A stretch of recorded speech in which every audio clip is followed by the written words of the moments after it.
is Airbnb really what it's cracked up to be? We're going to take real people who are Airbnb owners and take a moment and really talk about it. So this is the Impetuous Child Roundtable. We're going to have fun here, I hope, a little bit today. And we're going to talk a little bit about Airbnbs, okay? You know, that is the hottest thing out there in the marketplace, it seems like. It's like everybody is all over this, right? Mm-hmm. And guys, I know we all have Airbnbs. We deal with the issues every day. And of course, the hardest part is you got to find the property to be the Airbnb, right? I know you guys are looking at one right now down in the Galveston area. It's actually called Kima. I know you haven't bought it yet. But how'd y'all run across that thing? Just sheer luck or what? I was at a real estate event and I met the seller who's also the builder. It's a new construction. So was he there just hawking the deal, trying to sell it, or you just got lucky and met him? We were just networking and I just ran into him and just started talking to him. We were both talking about what we were doing and he showed me the property, and since I invested in Houston already, I was very interested. Cool. Especially since it's seller finance. So what attracted you to that deal?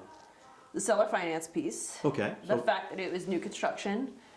It's a fourplex, and there's not a lot of short-term rentals that are actually allowed in Kima, but because he's the builder, he's able to dictate what happens to that property. So by the way, a lot of people don't know what Kima is, but it really is a destination point. Mm-hmm. Shops that now have, back when I was down there, they didn't have the carnival atmosphere and whatnot. It's on the boardwalk, the waterfront. There's a boardwalk. It's lots a of hidden gem. Great restaurants. Mm-hmm. It's kind of halfway between Galveston and Houston. Kind of a good little getaway and whatnot. Mm-hmm. So I can see the attraction where people may want to go there. Mm-hmm. How big were these units though? Were they 2 bedrooms, 1 bedroom, 3 bedrooms? So they're one bed, 1 bath. Mm-hmm. I believe they're about 700 square feet. Is that right? Mm-hmm. So when you look at the stuff though, I mean, how did y'all analyze this thing? What were you all looking at? So the builder built one next door that's 4 years old. So we got in touch with that owner and picked his brain and got his numbers. So he gave us his year-end numbers for last year. And we just put the numbers down on paper.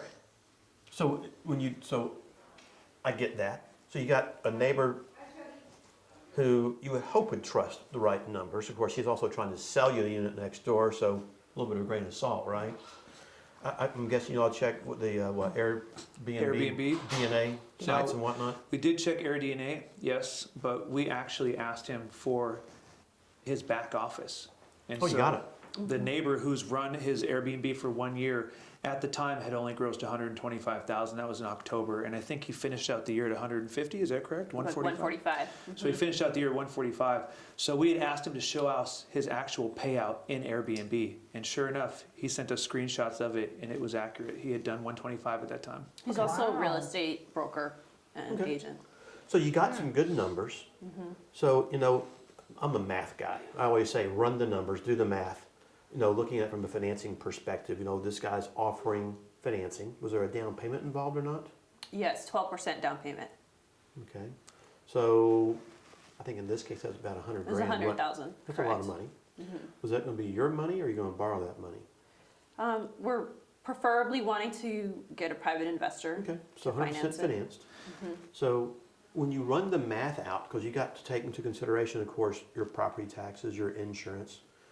You got to take, you've got numbers for a number of days in the market. The question is can you increase that or not? Mm-hmm. And of course, you always want to err on the side of being cautious. Mm. You don't push your numbers when you're buying something. Mm-hmm. If it happens, it's good, right? Yeah. What about occupancy? Did he tell you how the occupancy rates? Yeah, so the thing is, he's owned the property for 4 years. However, he just last year turned it into a short-term rental. So the first 2 months out of the year, it was long-term rental. So I can't say that we're, that accurate with the occupancy. But looking at his rates. numbers, it looked like it was roughly a 65 to 70% occupancy rate, which isn't bad. That's pretty good. 20 days out of the month? No, yeah, 20 days filled out of the month, which is ideal. That's right? pretty good. That's typically how I run my numbers on any Airbnb. Yeah. Is I'm just going to assume 1/3 of the month is going to be vacant, and if it's not, great. Yeah. Yeah. It's hard. I mean, pushing it. Could you get 30 days out of the month? Maybe. That's rare. That's That's pricing tough. strategy, and that gets deeper into orphan days and working with different systems and, being able to kind of predict. And then what we do to eliminate those vacant days is we'll offer 4 and 5 day discounts that a lot of people don't. So every time you open the Airbnb app as a traveler, you're going to see a little slash in the actual retail price, and then you're going to see a discounted rate, which naturally attracts people to it. So we build out all these like 4 day, 5 day, last minute, early bird type discounts. So our ad should always look like it's on sale. Yeah. Yeah, well, I like that, by the way. That's just a marketing ploy to Yeah. get more days out there, which generates more income, obviously. So when you're looking at this deal, guys, because I look at a property, I'm going, okay, I'm assuming being new construction, he probably wants top dollar, right? That would just be an assumption, but usually right. As an investor, I usually like getting the benefit of the bargain, if possible, which you can't always do. Brand new property, less issues, less repairs, less maintenance down the road, which all that weighs into, every equation. But then I look at the numbers, I'm going, okay, based on the numbers he provided, and you put that out over 12 months, did it break you even? Was it cash flowing? What was happening out of that? Yeah, as cash flowing, we were thinking about 2,000 to 3,000, maybe more. But I mean, it all kind of depends on. Now, is that taking that private capital into consideration also? Correct. So, but I'm assuming most people who are going to lend you, let's say $100,000, that's going to be a second lien position, right? I see most investors in those scenarios, they will get paid off quicker.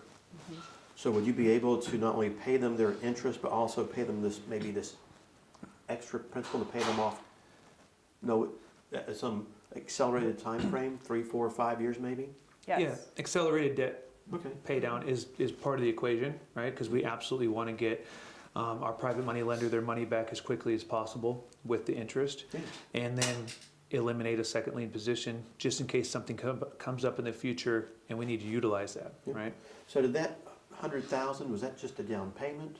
Yes. But from there, you have to add the next thing on top, which is, as I Furnishing. call Miss Joanna here, her The role, furnishings. furnishing. Well, the good news about that is that originally the builder's wife had anticipated turning it into a short-term rental themselves.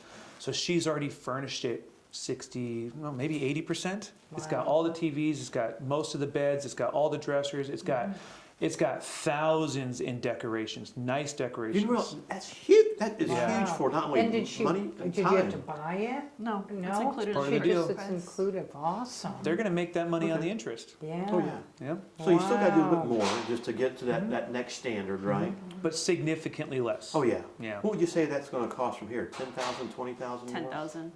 I think it might be a little bit more because we still have to buy the stackable washer and dryers as well. And I'm going to anticipate that those are probably going to be $1,500 to $2,000 each. To 20,000. Yeah, So really- 20,000 max. 120. Yep. So, I would look at that and go, okay, you have income coming in that's fairly comfortable, you hope, in a decent area. I wonder how that area works during the wintertime, though. Your Decembers, your Januaries, your Februaries is. So the good news is I lived there in that time of year. I actually lived in Seabrook. Literally, you That's hop right on around the corner. Yep. You hop and go over the bridge, and you're in Kemah. And so I've gone to the boardwalk several times during this season, and there's still people there. That's good. Bars are still open, restaurants are open. There's a coffee shop there. There's always somebody who maybe they live there, or maybe they're traveling in town and they're willing to go check it out anyway. Okay. But it wasn't nearly as full as summer, of course. But it had people Yeah. there. Yeah, summer I could see you getting some really Mm-hmm. great days, but winter Yeah. was, but they still average out. And that's why I look for That's is the goal. averaging across the board, right? But I'm looking also, you have this 120,000 of debt, and you got to accelerate and pay it down. That means for the first X number of years, 4 years, 5 years, 6 years, maybe you're making nothing, but you're generating equity. Is this do you think this will increase in value over time, or is it going to stay constant? What do you think is going to happen? Any idea? Without a doubt, I think it's going to increase over time. Now, I do anticipate the next 24 months that we're going to continue to see a decline in property values statewide, right? Right. But on a 5-year, 10-year hold, it's got to go up. I mean, everything keeps going up traditionally, and Texas has done really well. And so we've seen a dip already in the market since everything changed. Yeah, there's so many thought processes that I see when you look at an Airbnb. It is, is it a equity play when you buy it? Is it a cash flow play only? Or is it a future equity play? Now, that future is always the positive, but I don't ever, when I'm looking at any real estate deal, if things go up, great, that's gravy, baby.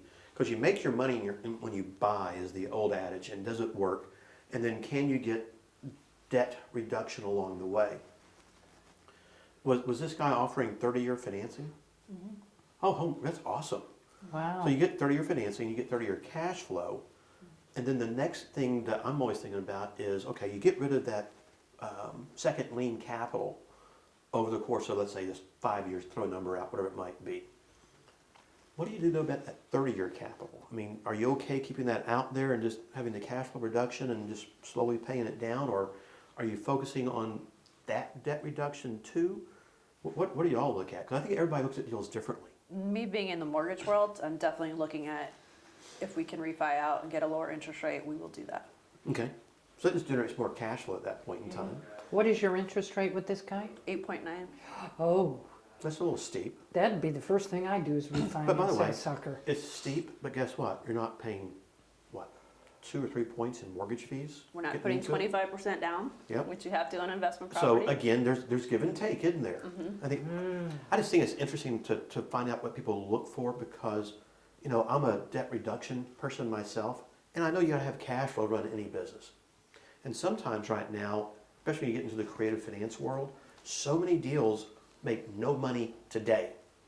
They are a home run down the road 3, 4, 5 years later when you can pay off that private capital loan. Now you got at least $100,000 of equity. If it went up in value, you got more. Maybe you reduced your loan a little bit. And of course, if you can reduce that interest rate, you're going to pay it down a whole lot more. And all that kind of starts to add up. But so many people look at deals differently. Equity, cash flow, long term. And so I just like to see how people think through a deal because I think it's important for people to understand the various ways to look at and think through it. And you got to figure out, who am I? What is it I really want out of this deal? And what's it going to make? How is it going to make money for me? And then am I willing, this is the hard part, put the time into an Airbnb because it's just like a rental property. It's short-term rental properties. How do you like your Airbnb? It's a job. I don't know how many more I want to have. And I'm too cheap to hire a company and pay 20, it's usually 20%, I know you said 10. Because seen I'm it up to such a 25 and control 30. freak. That's a big chunk of your profit. It's huge. Especially that's when you're gross paying profit. down your liens. I don't know. I think I do a couple of them in my backyard and Well, I that would think, be it. I see Airbnb because, it's like the car business. You buy a car for $50,000, you break it apart, and you sell the sum of the cars, the parts, for $150,000 or more. And Airbnb is the same philosophy, where sometimes you can get so much more income on the short term than, as I say, a standard rental, or maybe even a seller finance type deal because of the short term nature of the rental. But I think But with that short term comes 2 guests a week and making sure your cleaning people show up and the supplies and I don't So there's know. a I work think it's so factor in much there. easier to own or finance property, sell it, and make your money for 30 years. Without a doubt. Don't Well, you you can. agree? Way Although- easier. I don't know. But there's a give and take to all of that. Yeah. I mean, you do make more money in return, but you got to put more time into it, I think is what I'm hearing. Is that Yeah. right? Well, and it's also the philosophy of it, right? So for me, I don't really like hotels. I absolutely love Airbnbs. I like being able to cook. I like having a backyard. I like having the amenities of a home. Can you really cook? Absolutely. Like talking about fried spam, fried bologna, He's talking about you. something else. Can you cook, he's saying, not can you cook in the Airbnb. You know what? I play a cook on television, so I might be able to figure it out. He can cook. You can make cereal. Yeah, I can make cereal. I can burn water. But that's what I really like about it. And then also, you're in your own home versus being in a really busy hotel. So they both have their plus and minuses. So what I like about owning an Airbnb and being an Airbnb host is that I'm also providing something that I use. So I'm not just, in it just to make the money, but I'm also in it so that other people have these options. What do you mean? You do you personally use your Airbnb? Absolutely. And sleep there? Do I use my own Airbnb? Yeah. Well, yeah. Actually, if I'm in the town, why would I pay for a hotel if my Airbnb is vacant? Bacon. I'll use it, right? Now it's not always convenient because then you have to clean it Yeah. to a very high level Yes. and then get out of yes. there, right? So sometimes it's actually easier just to go elsewhere. Right. But no, I think that the ability to utilize your own property, especially if you get down to the nuts and bolts of where Airbnb is now directing us, Yeah. they are now have completely redesigned their landing page and they're focusing on experiential type places, you know, a cave house or a tree house or on the beach or something like that. And so that is, Airbnb's going that way and you're not stopping them. They want to eliminate the kind of off the cuff, just random neighborhood Airbnbs Right. and be more focused on So the experience. forget the single room rental. Forget the loft over the garage rental. Maybe the full house rental in the right area, the right neighborhoods, Especially vacation properties. Yeah. especially vacation Like properties. Kemah. Well, and Kemah is, and I see that, and I get that. I think if you have a destination, you're okay. If Okay. you're out in the woods somewhere. Unless you're oversaturated markets, like Joshua Tree is getting crushed right now. A lot of people went in and spent a lot of money on Airbnbs and spent. Okay, forgive my ignorance. Where's Joshua Tree? It's in California. It's a national forest, like a Okay. national park, but it's all huge, beautiful, round stones. I'm sitting here It's thinking you gorgeous. too. I'm going, what? That's where they got it from, yeah. And so that place became popular because of a couple of YouTubers, and then people just totally overbought it, and now a lot of them are going up for sale. You know, I can see that, you know, here in the North Texas area, the place that has just exploded is a place called Beaver's Bend up in southern Oklahoma, right just north of Paris, Texas. It has exploded Yeah. with, you know, new build houses, with rentals, with Airbnb.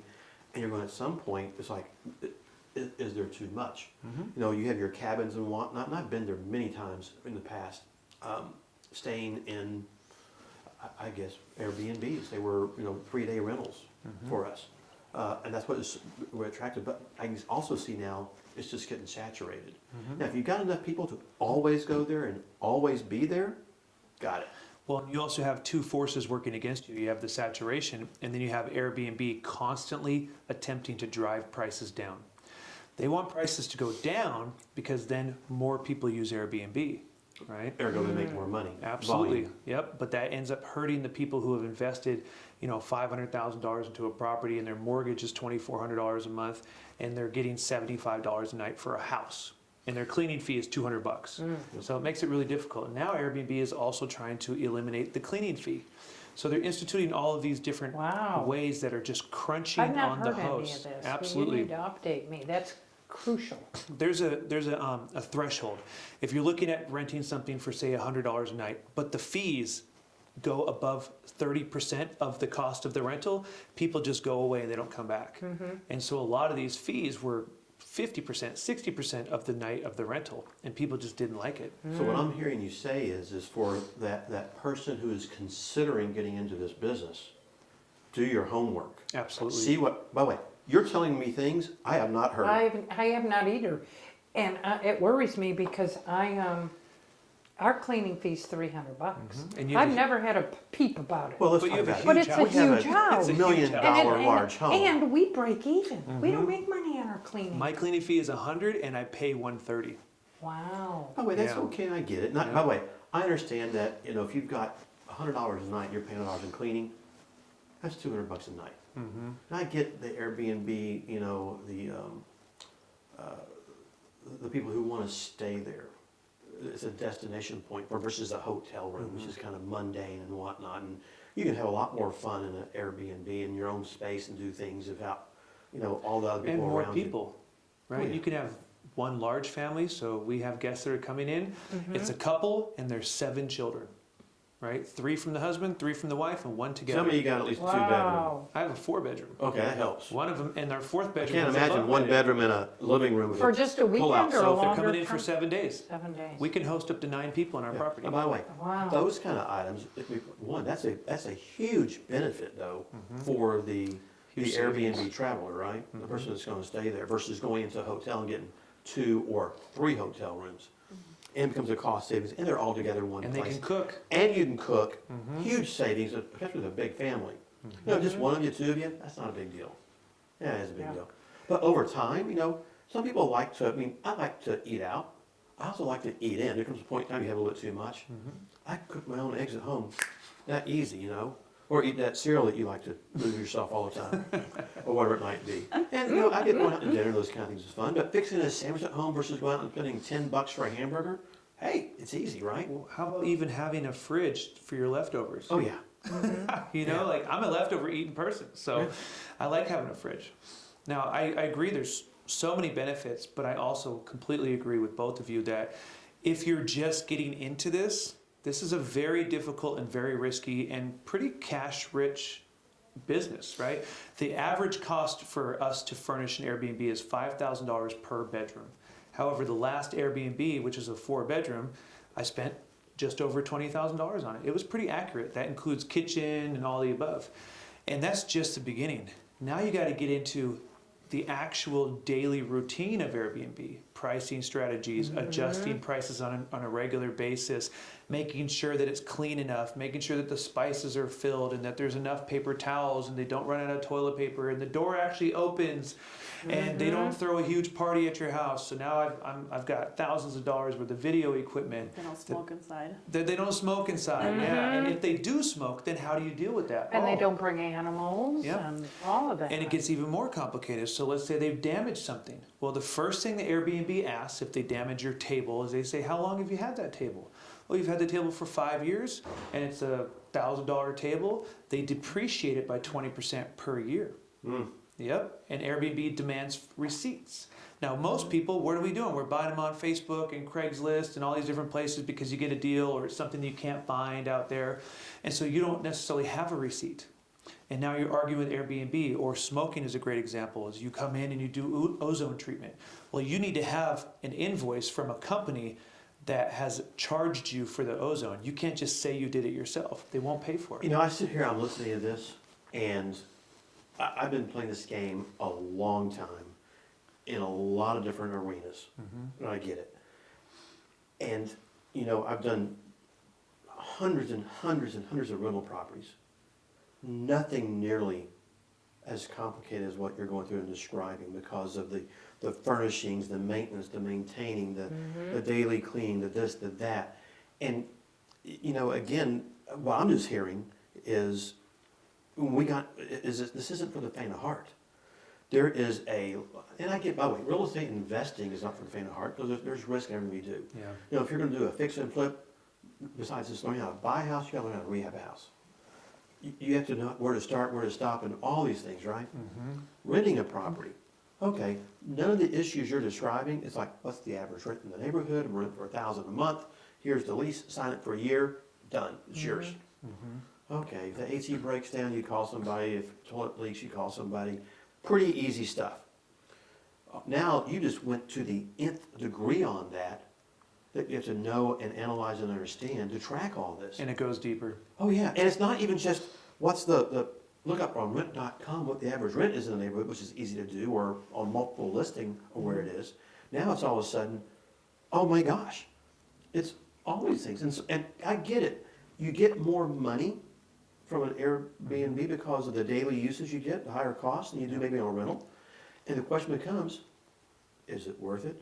Is it not? It's a time factor, right? You should be getting 3 times your average rent. If you're not going to get 3 times your average rent, it's absolutely not worth it. And there's just a trade-off there. Yep. And we got into our Airbnb, just like y'all were looking at your deal, we did finance it 100% through sources. We're in the process of doing, we talked about hyper-accelerating and paying it down, and we're getting about 2.5 to 3 times that amount. And our home has gone up in value, thank goodness. Right place, right everything, which makes it work. We got lucky, I think. A lot of people in this industry don't do that. And I get those that are just renting a room out in their own home. Okay, I'm not sure I want to go stay there personally, but there are those who will and do. But I'm listening to all this stuff. And I'm the guy listening to this little presentation, and I'm going to go, whoa! It's not as glamorous as it seems. I guess if you get proficient at it, it can be. It's going to take a lot of time, a lot of work, a lot of money. Absolutely. And then is that organization. And those people who are well organized, have the ability to do it and want to do it, the propensity to do it, they can probably do well. But there's a lot of trade-off is what I'm just hearing. Well, and then there's also the education of learning it, right? Now, a lot of people just jump into it and do it themselves. However, we do live in the day and age of social media where there is no shortage of gurus out there trying to sell courses on how to become an Airbnb expert. And so what we learned while going through that is that there's people out there who will just flash, dollar signs in front of you and, oh, look at me, I don't even have to work and all this kind of stuff. And they'll try to get you into their $10,000 program. And then there's other people out there who will just give you the information, as it is because they know that there's so much to know. There's literally volumes of stuff that you can study about this exact strategy with real estate, right? So it's just one more layer to watch out for, right? The vampires always come out in these situations, and we saw it with the AI, the ChatGPT stuff. There's already people doing courses for that, but I digress. So being able to decipher who's going to actually teach you, who's going to give you value, who's going to teach you what you actually need to know to be successful versus the people who are just going to take your cash, that's another layer to this. But I wouldn't want to scare anyone away from doing this. I would just say you need to be more serious about doing your numbers. Don't get caught up in the hype just because so many people are talking about it, or maybe your circle is talking about it. Yeah, and I love that word, hype. Everybody, gurus hype everything because they want to sell something. I get that. Everybody's got something to sell.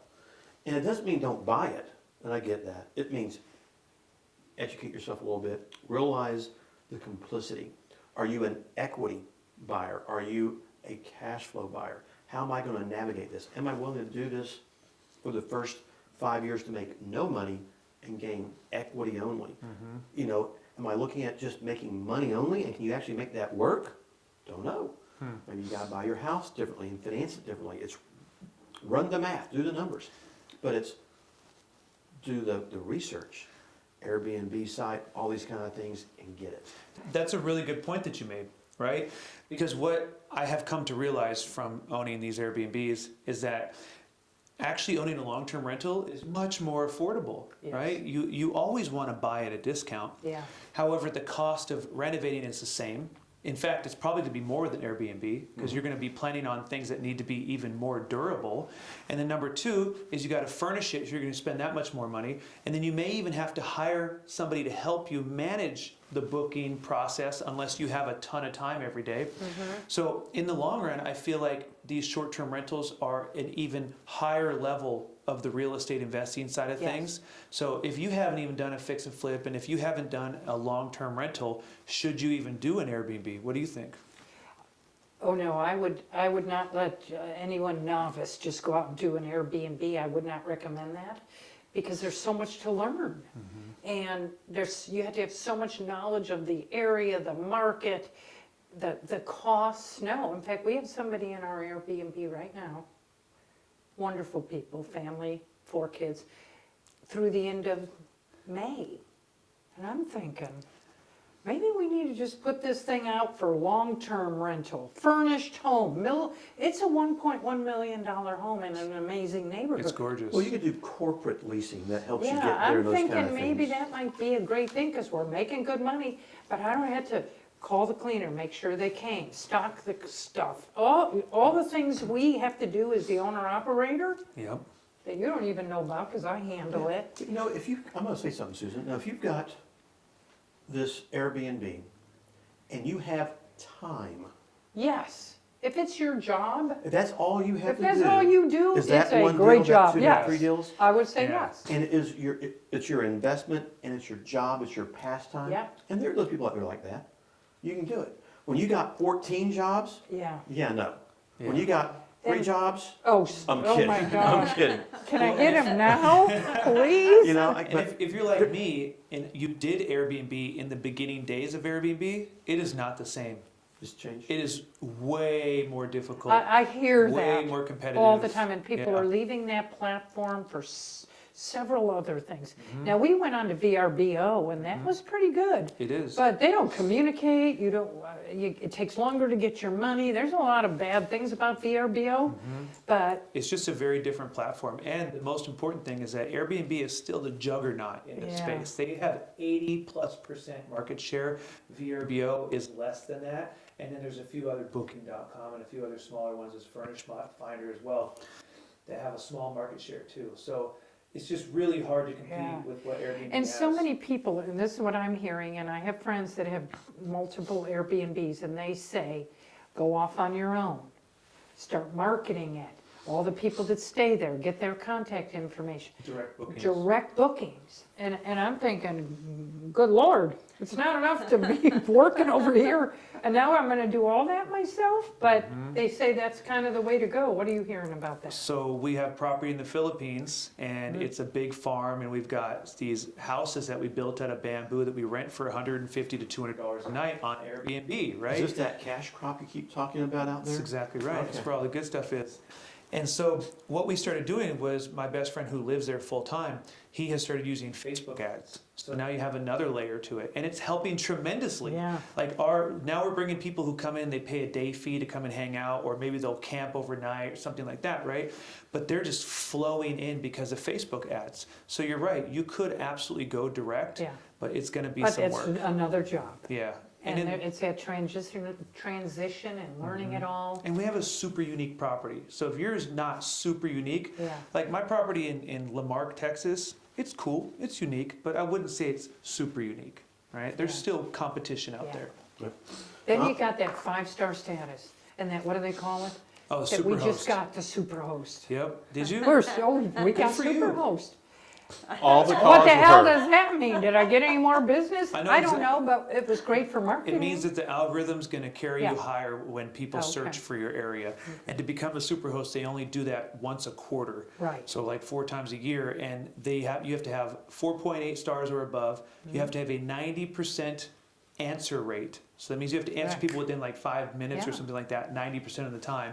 And then I think that's about it. And you Yeah, have to there's have something else. 10 or more stays or Right, something like that. Right, and we got that in our first quarter, and it was great, and it was great marketing, and I don't know what it'll do. It's super important, however, it's becoming another saturated part of it. Exactly. Yeah. So I'm sitting here listening to all this stuff, and my head is literally swirling right now.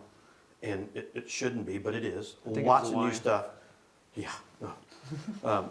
But what I'm hearing is, you gotta find the right property, right location, destination better, unique property better. Secondary properties may not be as attractive, could get phased out somewhere somehow. It's about the money, it's about the financing, it's about, is this a equity play, a cash flow play, and how long does it take to get there? Do the math at the end of the day, how's it gonna work, and are you okay with that? It's about research, it's about study, it's about education, and all these things you need to know, as opposed to go, oh, we're just gonna get into this business today and start.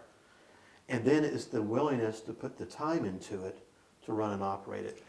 And you've got to get all those Yeah. meshed together to move forward. And we And didn't I even don't get know- into like rental restrictions and Oh, cities yeah. like San Oh my Diego. gosh. that Well, have you a have to license call and whether when- HOAs. Yeah, when we think about Oh, is San it, Diego a license now for California? Yeah. Oh my gosh. Hey, It's Dallas like, it's like is- the, Another tax. Dallas, it's all in front of the city council. Our world could be turned upside down soon. the hotel lobbyists are powerful. Yeah, And so what where they- I live, they have a hotel tax. You have to register your home. It has to be inspected. There's Wow. all this stuff up Inspected. in where I am. Wow. That sounds Yeah, like a landlord by the tax city, yeah. also. Yeah, absolutely. But tell me, to me, the number one most important thing, what would you say? Cleanliness. And having the cleaning. If Yep. you don't have a good, solid cleaning crew that can show up, Yep. you got somebody leaving at 11 and somebody coming in 4, if you don't have a good crew, Oh, your it's butt tough. is there cleaning a Yeah. house. And then the second most important thing is your pictures. So I don't know if you guys noticed, but when you scroll through there, they don't really have any information. The title is not even on there anymore. The location, the specific location's not on Yeah. there. It's just pictures. Yeah. And so your pictures, that one first picture, Professionally done, yes. that is I absolutely can't super imagine important. anybody that doesn't get that at this point. Given- They're out there. Oh, I know, they're all out there. Really? Yep. But anyway, guys, I'm sorry, awesome conversation. I just learned He a learned lot. a lot because because I do all the work. But he does show up and fix when the breakers go out, and he fixed the Hey, gas that's great. line, and he helps. The hostess with the The mostest. hostess. But I think there's just so much you just gotta know about this that you just can't jump into it, you know? As much as you would like to, as much as you hear about it, the hype, which, and it's just that, it's hype. Yeah. Know your business model, know how it works, understand it well. Talk to some other hosts. Yeah, then make a decision, And right? don't believe all the bullshit online. Because Absolutely. it is bullshit. A lot of it is. I totally agree. Tell us what you really think. Well, it is. And these gurus, you'll make fun. Yeah, right. It is. Yeah. But I There's just- one channel that is not bullshit, and if we put this on YouTube, I'd be happy to link it down in the comments. There's one great channel that I've learned it? a ton from. I'll share it with you. There is one Facebook group that Josh and I are a part of that every question, it's good. Airbnb automated. I don't know what it was. Josh sent it to me, signed Okay, me up or okay. whatever. But I see it all the time and they ask good questions. I learn a lot from it. So Yeah. I think there's a lot of resources out there. But I also hear a lot of horror stories about Airbnb. Well, I told you guys I mean, today, like yeah. my buddy's got one where the guy just won't leave. And He's going to have to Airbnb, evict him. Airbnb Yeah. can't do anything. yeah. What are they going to do in their office in San Francisco? Yeah, they're going to cancel him. Yeah. Hey, buddy, you overstayed at your Airbnb. You're canceled. No, they can't do anything. Police can't do anything because the guy's been there for 30 days or more, so he has tenancy rights. So it's not all bad, but it can be if you don't do your research. It's just like any other business. Yep. You know, don't get into it thinking that it's going to be easy. So, bottom So line, let us know when Kimi's open. We'll come Be down smart. and visit. Hey, check it out. Guys, hope it helps y'all just a little bit go through some of the thought process you got to think about. It's not just, hey, I'm going to go do an Airbnb today. It's not quite that easy. There's a lot to learn, a lot to know. Check it out.